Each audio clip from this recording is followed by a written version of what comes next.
जी।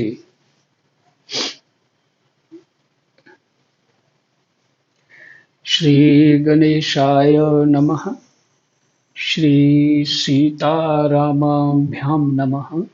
श्री हनुमते नमः। श्री उमापते नमः। श्री गुरुवे नमः। सब संतन की जय जय। जय जय सीताराम। राधे श्याम। सुन पा रहे हैं ना? जी जी महाराज महाराज जी सुन राम राम जी जी। महाराज जी राम राम।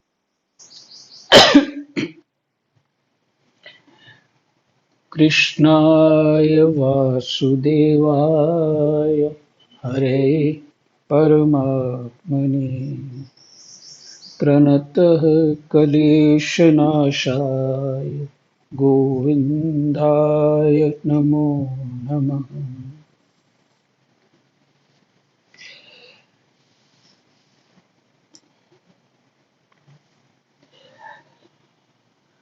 चलिए, श्री सुखदेव भगवान जी के पास परीक्षित जी को क्या सुना रहे हैं, हम भी चोरी चोरी जाके सुन लेते हैं। ठीक है। सुखदेव जी कहते हैं, राजन, इसके आगे लोकालोक नाम का पर्वत है।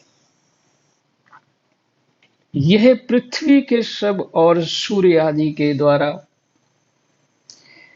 प्रकाशित और अप्रकाशित प्रदेशों के बीच में उनका विभाग करने के लिए स्थित है। राजन, इसके आगे लोकालोक पर्वत है। ये पृथ्वी के सब और सूर्य आदि के द्वारा प्रकाशित और अप्रकाशित प्रदेशों के बीच में उनका विभाग करने के लिए स्थित है। मेरु से लेकर मानसोत्तर पर्वत तक जितना अंतर है, उतनी ही भूमि शुद्धोदक समुद्र के उस ओर है। मेरु से लेकर मानसोत्तर पर्वत तक जितना अंतर है, बीच का जो भी अंतर है, उसके आगे स्वर्णमयी भूमि है, जो दर्पण के समान स्वच्छ है। इसमें गिरी हुई कोई वस्तु फिर नहीं मिलती।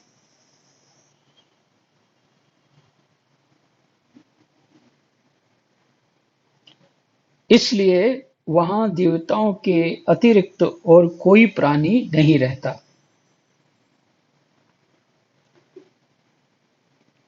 क्या माया की क्या विचित्रता है।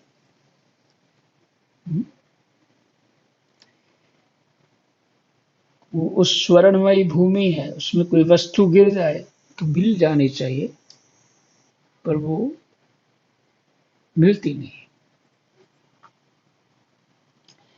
लोकालोक पर्वत सूर्य आदि से प्रकाशित और अप्रकाशित भूभागों के बीच में है।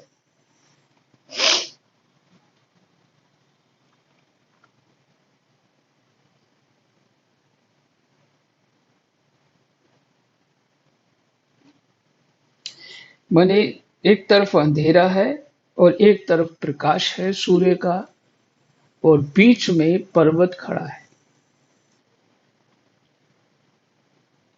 इससे इसका ये नाम पड़ा है, इसीलिए इसका नाम लोकालोक पर्वत पड़ा है। इसे परमात्मा ने त्रिलोकी के बाहर उसके चारों ओर सीमा के रूप में स्थापित किया है। ये त्रिलोकी के बाहर है।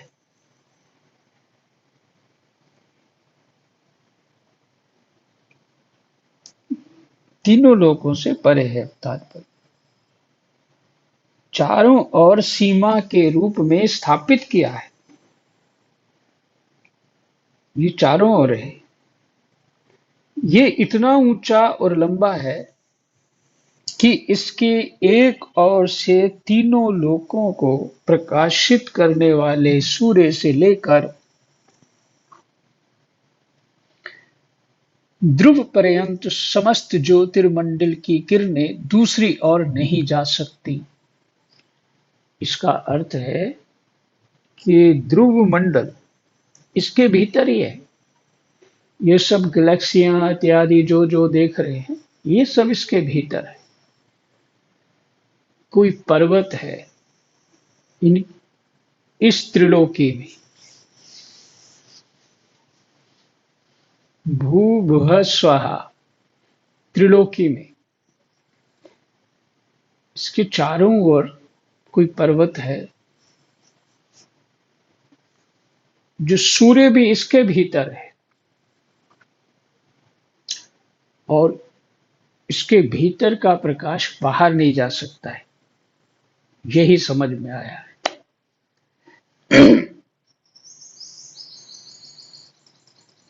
विद्वानों ने प्रमाण, लक्षण और स्थिति के अनुसार संपूर्ण लोकों का इतना ही विस्तार बतलाया है।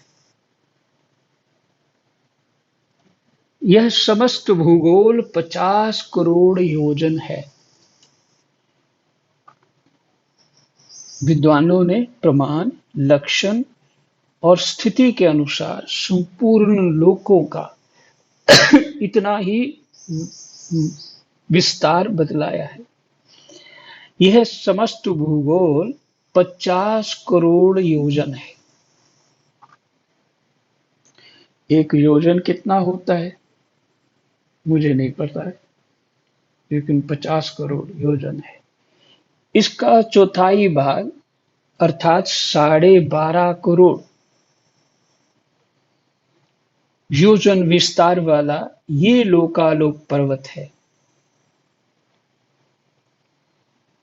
इसके ऊपर चारों दिशाओं में समस्त संसार के गुरु स्वयंभू ब्रह्मा जी ने संपूर्ण लोकों की स्थिति के लिए ऋषभ, पुष्कर, चूड़, वामन और अपराजित नाम के 4 गजराज नियुक्त किए हैं। चारों कोनों में, कोने नहीं लिखा इसमें, चारों दिशाओं में लिखा है। हो सकता है ये गोलाई में हो तो समान 4 भाग में वो रखा हो, वो ऐसे ये जो गजराज नियुक्त किए हैं, ऋषभ, पुष्कर, चूड़, वामन और अपराजित, इन दिग्गजों की और अपने अंश स्वरूप इंद्रादि,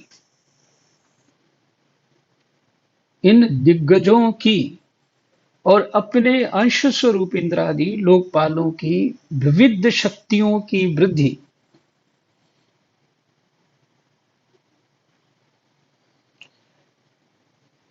तथा समस्त लोकों के कल्याण के लिए परम ऐश्वर्य के अधिपति सर्वांतर्यामी परम पुरुष श्री हरि अपने विश्वक्सेन आदि पार्षदों के सहित इस पर्वत पर सब और विराजते हैं। देख लिए, पूरा एड्रेस मिल रहा है, कहां जाना है। फिर से 40वां श्लोक को, इन दिग्गजों की और अपने अंश स्वरूप इंद्रादि लोकपालों की विविध शक्तियों की वृद्धि तथा समस्त लोकों के कल्याण के लिए। दिग्गजों को बल मिले, भगवान के जो अंश रूप इंद्र हैं और लोकपाल हैं, उनकी शक्तियों की वृद्धि हो और समस्त लोकों के कल्याण के लिए परम ऐश्वर्य के अधिपति सर्वांतर्यामी, सबके हृदय में निवास करने वाले, अर्थात सबके हृदय को जानने वाले। परम पुरुष श्री हरि अपने विश्वक्सेन आदि जो उनके पार्षद हैं, उनके सहित इस पर्वत पर सब और विराजते हैं।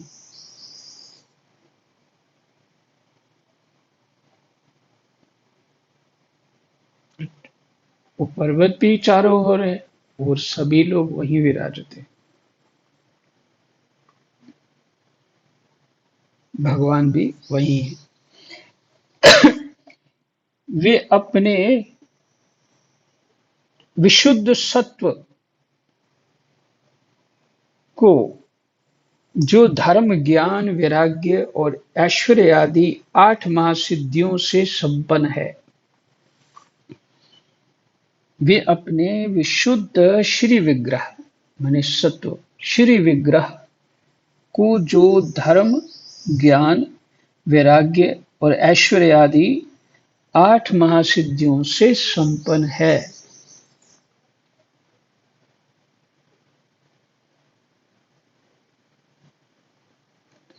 ये सब सिद्धियां हैं, महासिद्धियां हैं। धर्म, ज्ञान, वैराग्य और ऐश्वर्य आदि 8 महासिद्धियों से संपन्न है, धारण किए हुए है।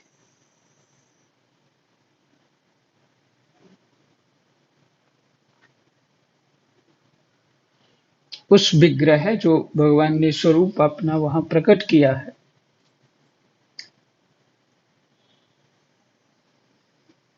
धर्म, ज्ञान, वैराग्य तो हुआ, फिर कहा और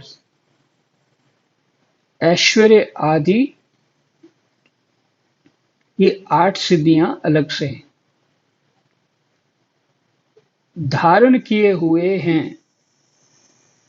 उनके कर कमलों से शंख, चक्रादि आयुध सुशोभित हैं।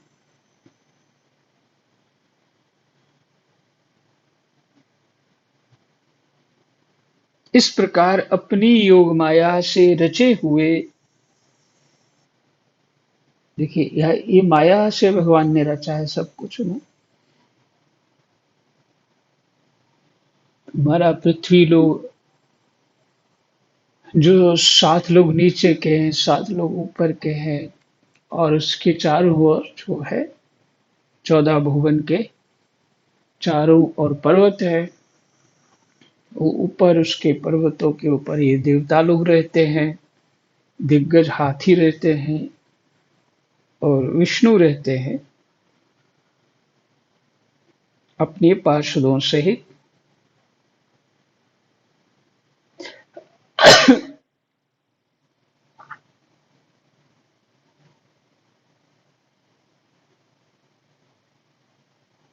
इस प्रकार अपनी योग माया से रचे हुए विविध लोकों की व्यवस्था को सुरक्षित रखने के लिए वे इसी लीलामय रूप से कल्प के अंत तक वहां सब और रहते हैं। कल्प के अंत तक वहां सब और रहते हैं।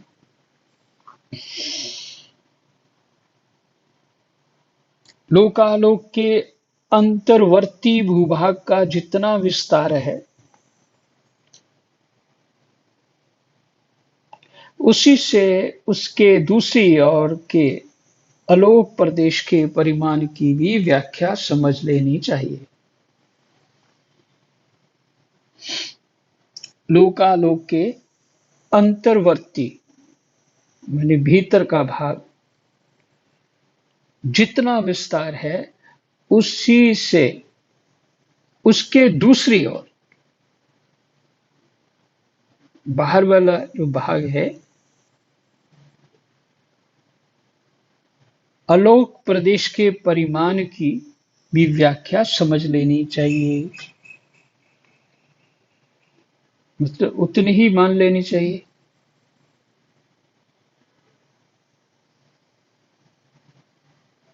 उसके आगे तो केवल जोगेश्वरों की ही ठीक ठीक गति हो सकती है।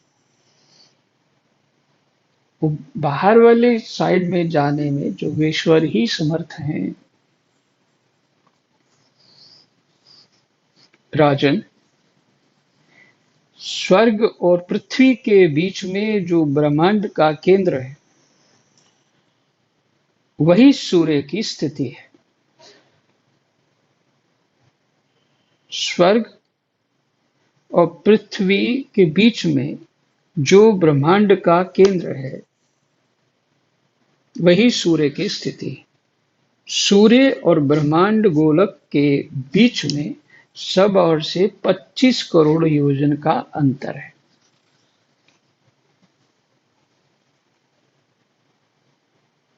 हनुमान चालीसा में तो कह दिया कि पृथ्वी से सूर्य कितनी दूर है ना? तो वो एग्जैक्ट वैसा ही निकला, और जो अब ये है लिखा हुआ, वो भी वैसा ही निकलेगा जब कहीं वहां पहुंच पाएगा। तो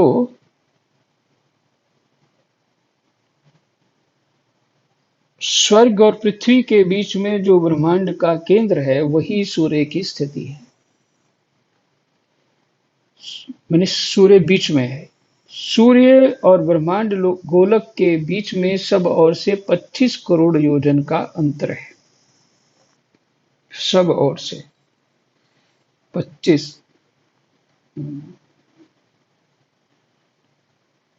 जब बीच में होंगे तो सब तरफ गोलाई में जो 25 करोड़ ही बचेगा। क्योंकि एक कोने से पर्वत दूसरे कोने तक 50 करोड़ योजन है ना। 50 करोड़ योजन है, और योजन कितना होता है ये ठीक से मुझे पता नहीं। तो अब ये है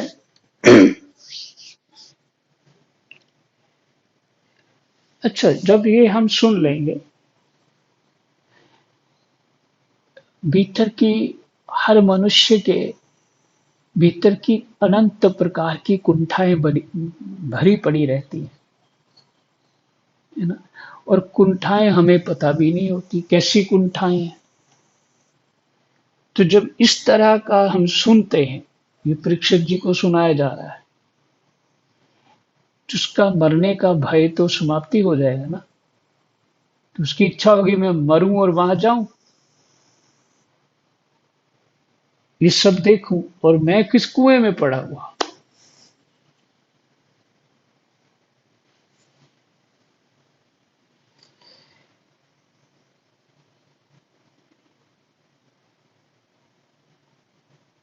सूर्य इस मृत अर्थात मरे हुए अचेतन अंड में वैराज रूप से विराजते हैं। इसी से इनका नाम मार्तंड हुआ है। फिर से, मार्तंड क्यों हुए? सूर्य इस मृत अर्थात मरे हुए अचेतन अंड में वे वैराज रूप से विराजते हैं। इसी से इनका नाम मार्तंड हुआ। एक स्वामी रामानंद आचार्य जी का एक ग्रंथ है, काशी मार्तंड, मैंने काशी के सूर्य, ग्रंथ का नाम है। इसी से इनका नाम मार्तंड हुआ। और काशी में भी देखिए, लोग मृत्यु के लिए जाते हैं, मरना चाहते हैं।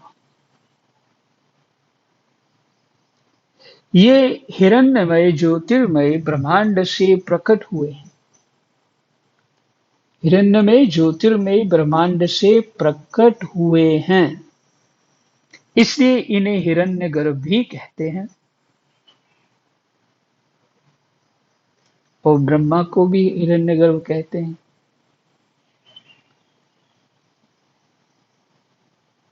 सूर्य के द्वारा ही दिशा, आकाश, ध्युलोक माने अंतरिक्ष लोक, बुहुर्लोक स्वर्ग और मोक्ष के प्रदेश, नरक और रसातल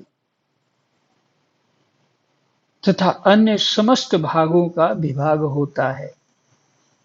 किसके द्वारा? सूर्य भगवान के द्वारा। सूर्य के द्वारा ही दिशा, आकाश, अंतरिक्ष लोक, भूरलोक, स्वर्ग और मोक्ष के प्रदेश, नरक और रसातल तथा अन्य समस्त भागों का विभाग होता है। सूर्य ही देवता, तिर्यक, मनुष्य, सरीसृप और लता वृक्षादि समस्त जीव समूहों के आत्मा और नेत्रेंद्रिय के अधिष्ठाता हैं। जय जय सीताराम, राधे श्याम। हमारा 20वां अध्याय विश्राम हो गया। कृष्णाय वासुदेवाय हरये परमात्मने प्रणतः क्लेशनाशाय गोविन्दाय नमो नमः।